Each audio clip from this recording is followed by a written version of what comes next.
Good afternoon. This is All India Radio. I am Abhishek Mukhopadhyay and with me is Sarabjit Kaur with the Midday News.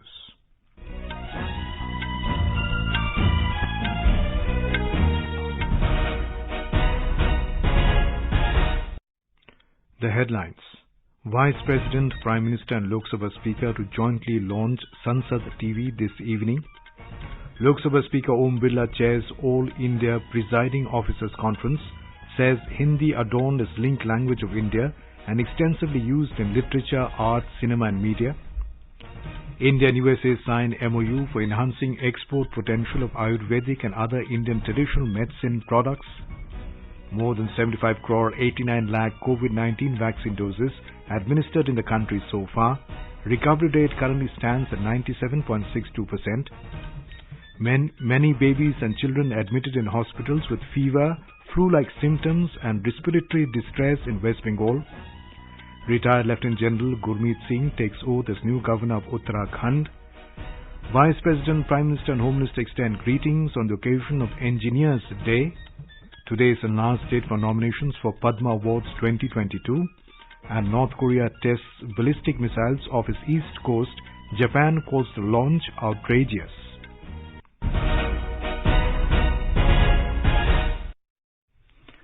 As the nationwide free COVID-19 vaccination campaign at government facilities for those above 18 years is going on, we advise young listeners to get vaccinated and also help others get vaccinated. We also advise the listeners not to lower their guard as COVID-19 remains a threat to our health.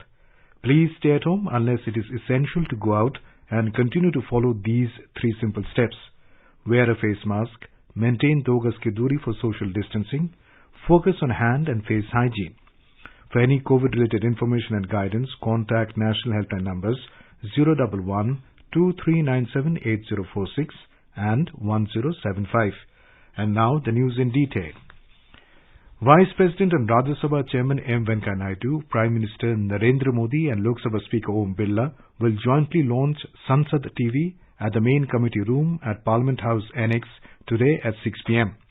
The launch date coincides with the International Day of Democracy. The decision to merge Lok Sabha TV and Rajya Sabha TV was taken in February this year and the CEO of Sansad TV was appointed in the month of March. Sansad TV programming will primarily be in 4 categories: functioning of Parliament and democratic institutions, governance and implementation of schemes, policies, history and culture of India, and issues, interests, concerns of contemporary nature. The Lok Sabha Speaker Om Birla has called for strengthening the democracy. He was addressing virtually the 81st All India Presiding Officers Conference in the backdrop of the International Day of Democracy, which is observed on 15th of September every year. The conference is aimed at deliberating the role of legislature in fostering effective and meaningful democracy. आज का दिन हमारे लिए संकल्प का दिन है कि हम अपनी लोकतांत्रिक संस्थाओं को सशक्त और मजबूत बनाएं तथा जनता के प्रति जवाबदेही बनाएं ताकि इन संस्थाओं के माध्यम से जनता का कल्याण सुनिश्चित हो सके। आज इस अवसर पर विश्व के कई देशों के माननीय पीठासीन अधिकारी जुड़े हुए हैं। मैं उन सबको विशेष रूप से बहुत बहुत शुभकामनाएं देता हूं। अंतर्राष्ट्रीय स्तर पर लोकतंत्र को सशक्त और मजबूत बनाने में अपनी प्रमुख भूमिका निभा सके। आज पूरे विश्व में लोकतंत्र को ही शासन चलाने की सर्वोत्तम पद्धति माना गया है। Mr. Om Birla said Hindi is the medium of expression of national identity. During the independence movement, Hindi became a symbol of national pride of the country. Today, Hindi is adorned as the link language of India and has been extensively used in literature, art, cinema and media. On International Day of Democracy today, Vice President M. Venkaiah Naidu has called upon people to reiterate their commitment to promote democratic values and nurture the spirit of democracy to improve the quality of life of all citizens. Mr. Naidu quoted Father of the Nation Mahatma Gandhi, who had said that he understood democracy as something that gives the weak the same chance as the strong. The Ayush Ministry has paved the way for strengthening the quality of Ayurvedic and other Indian traditional medicine products globally and also enhancing their export potential, especially to the USA market. An MOU has been signed between the Pharmacopoeia Commission for Indian Medicine and Homeopathy and the American Herbal Pharmacopoeia USA on September 13, 2021.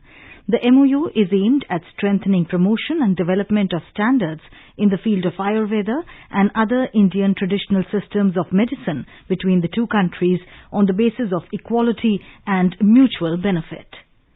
More than 75 crore 89 lakh COVID-19 vaccine doses have been administered in the country so far under the nationwide vaccination drive. Over 61 lakh 15,000 vaccine doses were administered to eligible beneficiaries in the country during the last 24 hours.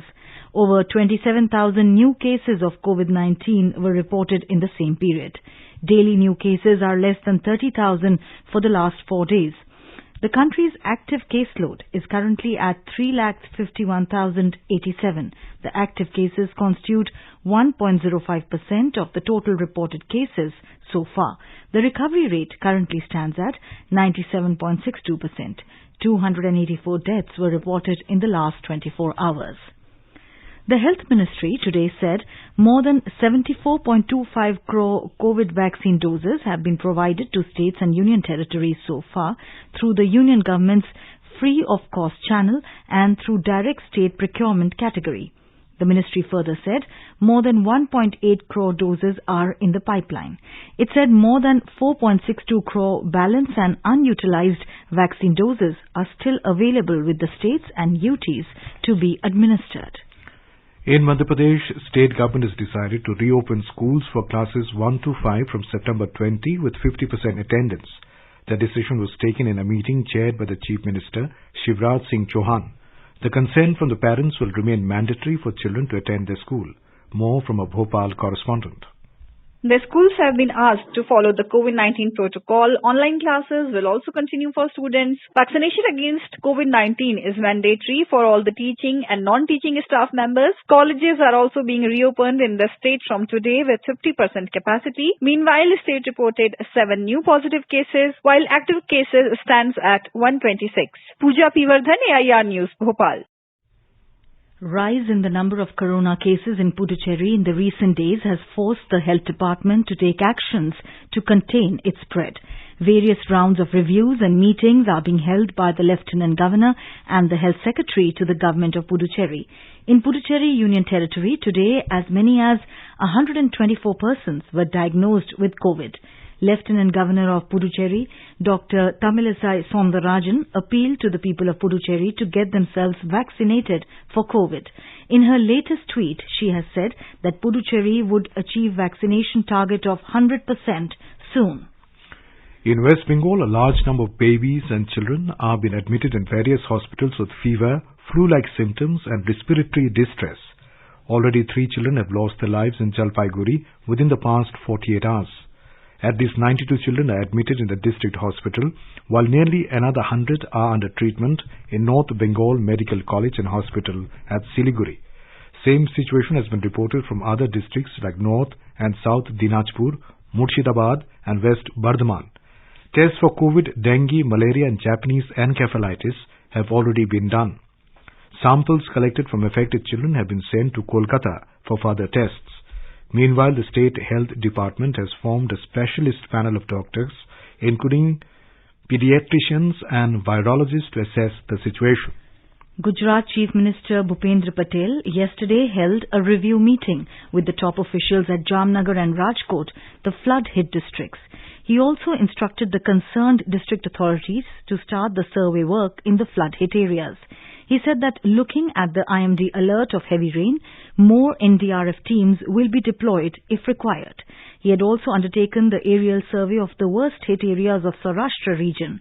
More details from our Ahmedabad correspondent.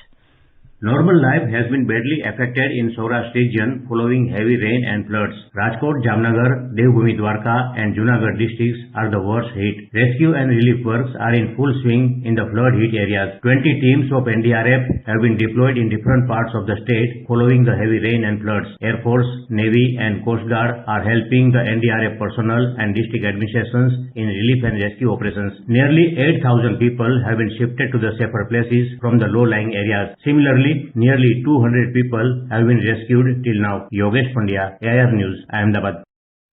You are listening to the Midday News on All India Radio. A reminder of the headlines before we move on. Vice President, Prime Minister and Lok Sabha Speaker to jointly launch Sansad TV this evening. Lok Sabha Speaker Om Birla chairs All India Presiding Officers Conference, says Hindi adorned as linked language of India and extensively used in literature, art, cinema and media. India and USA sign MOU for enhancing export potential of Ayurvedic and other Indian traditional medicine products. More than 75 crore 89 lakh COVID-19 vaccine doses administered in the country so far. Recovery rate currently stands at 97.62%. Many babies and children admitted in hospitals with fever, flu-like symptoms and respiratory distress in West Bengal. Retired Lieutenant General Gurmeet Singh takes oath as new governor of Uttarakhand. Vice President, Prime Minister and Home Minister extend greetings on the occasion of Engineers Day. Today is the last day for nominations for Padma Awards 2022 and North Korea tests ballistic missiles off its east coast. Japan calls the launch outrageous. For quick news updates round the clock, follow us on our Twitter handle at AIR News Alerts. चलो मिलकर एक शुरुआत करें, चलो एक फैसला आज करें, मास्क नहीं तो टोकेंगे, कोरोना को रोकेंगे, चलो एक इरादा करते हैं, चलो खुद से वादा करते हैं, मास्क नहीं तो टोकेंगे, कोरोना को रोकेंगे. Welcome back. You're listening to the Midday News. Retired Lieutenant General Gurmeet Singh is the new governor of Uttarakhand.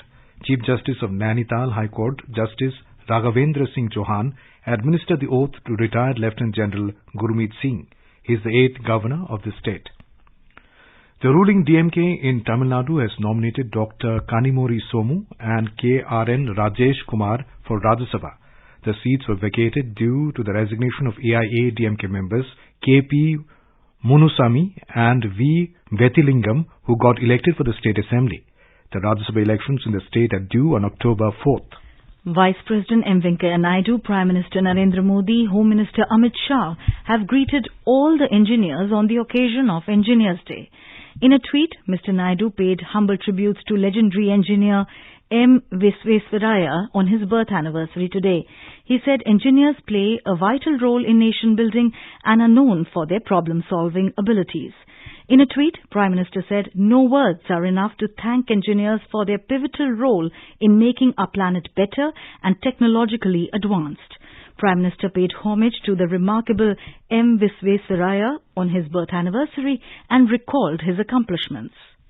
ये दिन देश के महान इंजीनियर एम विश्वेश्वरैया जी उनकी जन्म जयंती का है, उन्हीं की स्मृति को समर्पित है। हमारे भारतीय इंजीनियरों ने हमारे देश के निर्माण में और दुनिया में भी अभूतपूर्व योगदान किया है। चाहे काम को लेकर समर्पण हो या उनकी बारीक नजर, भारतीय इंजीनियरों की दुनिया में एक अलग ही पहचान है। ये एक सच्चाई है और हमें गर्व है कि हमारे इंजीनियर देश के विकास को मजबूती से आगे बढ़ा रहे हैं।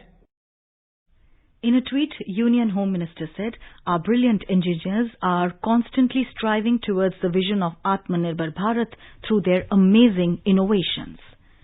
Today is the last date for nominations for Padma Awards 2022. The Home Ministry said the nominations and recommendations for Padma Awards will be received online only on the Padma Awards portal www.padmaawards.gov.in. Online nominations or recommendations are for the Padma Awards, Padma Vibhushan, Padma Bhushan and Padma Shri to be announced on the occasion of Republic Day 2022. The ministry said the government is committed to transform Padma Awards into People's Padma.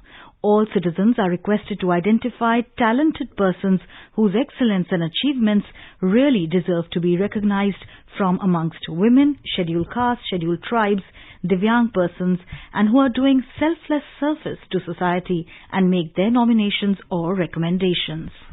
The joint entrance exam JEE main results has been declared. Education Ministry said 44 candidates have got 100 percentile and 18 candidates are in rank 1.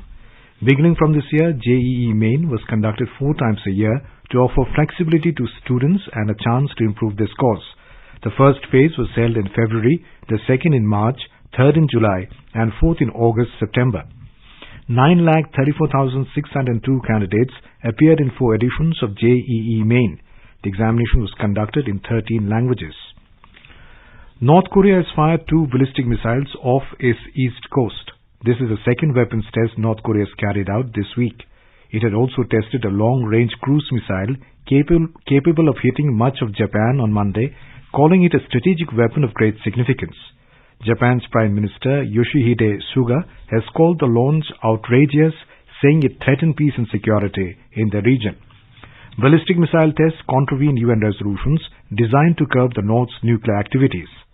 South Korea's Joint Chiefs of Staff JCS has confirmed the news and said it is not clear exactly where the missiles were destined for or their flight range.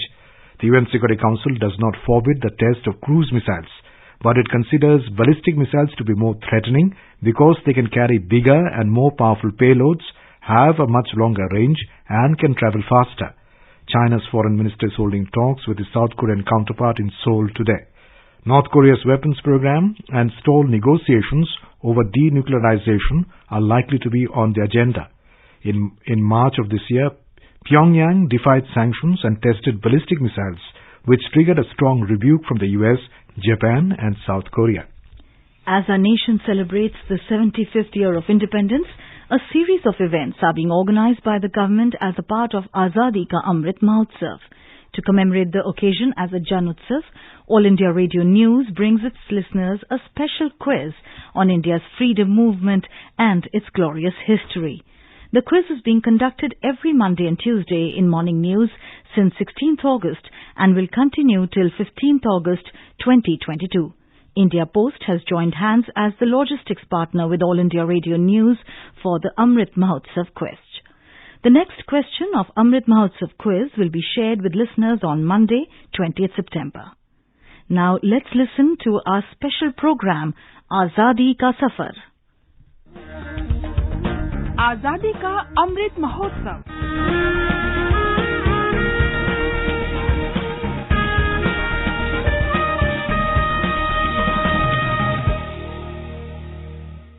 Azadi Ka Safar with AIR News. Birth of a Nation. India's glorious freedom struggle is one of the greatest struggles the modern world has ever witnessed. AIR News brings you a glimpse of the struggle every day.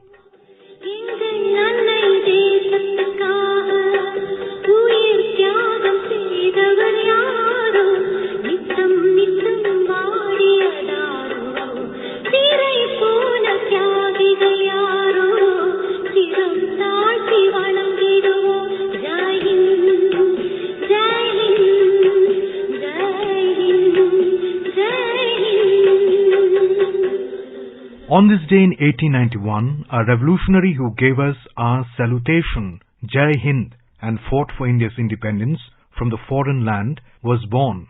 The name of this legendary freedom fighter is Chempakraman Pillai, also called Jai Hind Pillai. Thirsting for freedom of the country, Pillai wanted to create an anti-British army and redeem India from the foreign rule. Chempakraman Pillai was born in Thiruvananthapuram to Tamil parents. It is said that Raman Pillai rallied against the British and shouted out Jai Hind or Jai Hindustan Ki in the school campus.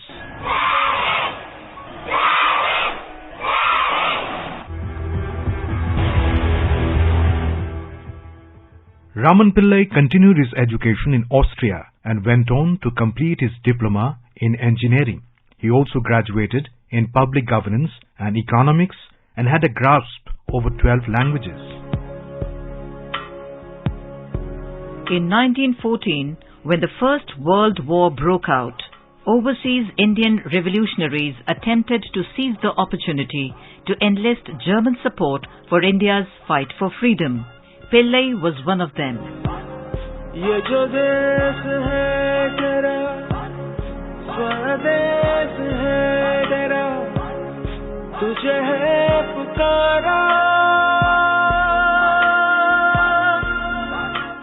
The Indian revolutionaries in Europe contacted the German embassy in Zurich. In September 1914, the International Pro-India Committee was formed with Pillai as the president and Zurich as the headquarters. From Zurich, Pillai ran the German English monthly Pro-India. The magazine put forward the Indian view of the world to the German people. In October 1914, Pillai founded the Berlin Committee in support of the Indian cause. The following year, the International Pro-India Committee and the Berlin Committee combined to form the Indian Independence Committee. A series of plans were put together between 1914 and 1917 to form an international front against the British Raj. The Indian revolutionaries even went so far as to form a provisional government of India in Kabul in 1915 with Chempakaraman Pillai as the foreign minister. The plan was to bring Turkish and German soldiers to Afghanistan and assist Kabul in launching a war against the Raj. The attack on the northwest frontier would be reinforced by a mutiny in the Indian army and a popular upsurge against the British rule. But the plan failed and led to a severe backlash from the British. After the World War I ended, Pillai stayed on in Europe and continued his nationalist work. He died in Berlin in 1934 with the last wish that his ashes be carried on a ship with tricolour flying on it. Pillai's wife Lakshmibai returned to India with his ashes. She travelled with them from Bombay to Thiruvananthapuram aboard INS Delhi some years after the independence and immersed them in the river Karmana. Also on this day in the year 1940, one of the most important resistance movements against the British rule in Malabar took place at Kannur district in Kerala. The Provincial Congress Committee gave a call to the people of Malabar to observe 15 September as Anti-Imperialist Day. There were meetings and demonstrations all over Malabar against the imperialism. Violent clashes took place between the people and the police at several places. 2 young men were killed in a clash between a mob and a police party at Murara. In connection with this incident, K.P.R. Gopalan, a prominent communist, was arrested on a charge of murder and later sentenced to death. But, owing to the intervention of political leaders, including Mahatma Gandhi, the death penalty was not carried out. That brings us to the end of this episode of Azadi Ka Safar with AIR News. See you in the next episode tomorrow.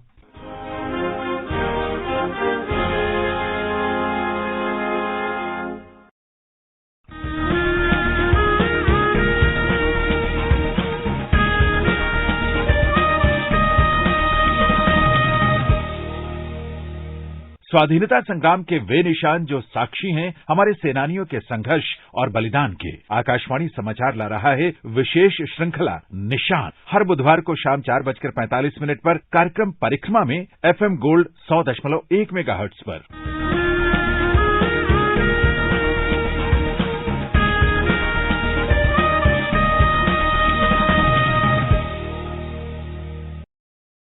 In today's episode, we will bring you the story of Jallianwala Bagh. Delhi Disaster Management Authority, DDMA, has deferred the reopening of schools for classes 1 to 8 students till 30th September.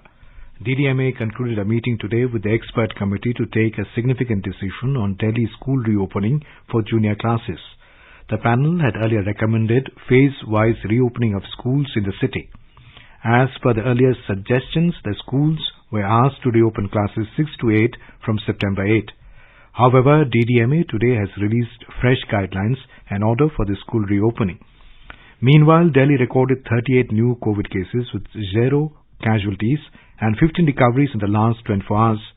Delhi Disaster Management Authority has said due to caution and care have to be continued in NCT of Delhi so that adequate standards of COVID appropriate behavior continues to be followed and any such activity that can lead to surge in cases is allowed only after rigorous and due diligence. It said it is necessary to take effective measures to prevent the spread of COVID-19 virus. The highest and the most prestigious Rajbhasha Kirti Puraskar Award was presented to National Mineral Development Limited NMDC under Ministry of Steel during the Rajbhasha Divas Samaroh in New Delhi yesterday. NMDC secured the third prize in the category of undertakings situated in C region for the year 2019-20. Hindi Divas Samaroh was presided over by Home Minister Amit Shah. NMDS has been winning this accolade for the last 3 years in a row, which goes on to show its dedication towards the implementation of Hindi as the official language. Visakhapatnam Steel Plant has been bestowed with the Rajbhasha Kirti Puraskar first prize for effective implementation of official language Hindi for the year 2020-21. The award was given by Ministry of State for Home Affairs Nityanand Rai on the occasion of National Hindi Day celebrations in New Delhi yesterday. The Indian Maritime University is poised to create skilled workforce in the maritime industry by signing up with reputed international institutions. Addressing the media in Chennai today, the Vice-Chancellor of the Indian Maritime University, Dr. Malini Shankar, said that the new economic policy has influenced the education sector to move alongside with changing times. Describing the changing scenario due to COVID-19, she said that it had disrupted shipping activities and education throughout the world. Dr. Malini informed that the Maritime University also offered high-level research studies in various innovative topics. Presently, the university, which has 18 affiliated colleges, has 5,850 students on roll. As the board exams were not conducted this year, the admission was through higher secondary marks. At the stock markets, after opening higher in the morning, the Sensex at the Bombay Stock Exchange continued to consolidate its gains and has been trading at an all-time intraday high of 58,693, rising 446 points or 0.8% in the afternoon trade a short while ago. The Nifty at the National Stock Exchange climbed 126 points or 0.7% to a fresh all-time intraday high of 17,506. And now let us take a look at the weather forecast for today. The national capital Delhi will have a generally cloudy sky, light rain, thunder showers towards night. The city recorded 25 degrees Celsius as the minimum, while the maximum temperature will be around 34 degrees. Mumbai again will have a generally cloudy sky with moderate rain. Kolkata will have a generally cloudy sky with few spells of rain or thunder showers. Chennai is likely to have a partly cloudy sky. The temperatures will vary between 28 and 37 degrees Celsius. Hyderabad, the minimum temperature was 23 degrees, while the maximum may go up to 31 degrees Celsius. Bengaluru is also expected to have cloudy sky with light rain. Jammu, the maximum temperature will be around 33 degrees, while it recorded 24 degrees Celsius as the minimum. Srinagar, the minimum temperature was 16 degrees, while the maximum will be around 31 degrees. Leh will have a mainly clear sky with minimum temperature around 16 degrees Celsius, maximum will be around 31 degrees. Gilgit is likely to witness mainly clear sky. Muzaffarabad, the temperatures will hover between 22 and 37 degrees Celsius. Guwahati, the minimum temperature was 26 degrees Celsius, maximum will be around 36. Imphal is likely to have a generally cloudy sky with 1 or 2 spells of rain or thunder showers. Shillong, the temperatures will move from a minimum of 8 degrees to a maximum of 27 degrees. Aizawl, minimum temperature 19, maximum will be nearly 28 degrees. And now, before we end the bulletin, the headlines once again. Vice President, Prime Minister and Lok Sabha Speaker to jointly launch Sansad TV this evening. Lok Sabha Speaker Om Birla chairs All India Presiding Officers Conference, says Hindi adorned as link language of India and extensively used in literature, art, cinema and media. India and USA signed MOU for enhancing export potential of Ayurvedic and other Indian traditional medicine products. More than 75 crore 89 lakh COVID-19 vaccine doses administered in the country so far. Recovery rate currently stands at 97.62%. Many babies and children admitted in hospitals with fever, flu-like symptoms and respiratory distress in West Bengal. Retired Lieutenant General Gurmeet Singh takes oath as the new governor of Uttarakhand. Vice President, Prime Minister and Home Minister extend greetings on the occasion of Engineers Day. Today is the last date for nominations for Padma Awards 2022. And North Korea tests ballistic missiles off its east coast. Japan calls the launch outrageous. And for details of these stories and more, log on to our website www.newsonair.gov.in and the News on AIR app. And with that we end the Midday News.